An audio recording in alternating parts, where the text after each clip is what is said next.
The first sounds we learn at school are our vowel sounds. The vowels A, E, I, O and U have a long sound and a short sound. Practice reading and writing these sounds at home. A, apple, A. E, eggy, E.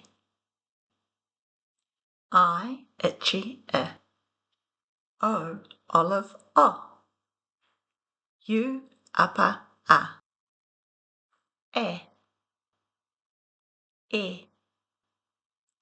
I, O, A.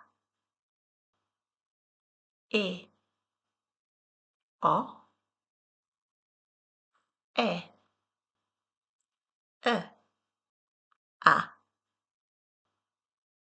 E, E, A. I, O, E. I, E, O, A. O, E. I, E. I, A. E, E. I, O, A.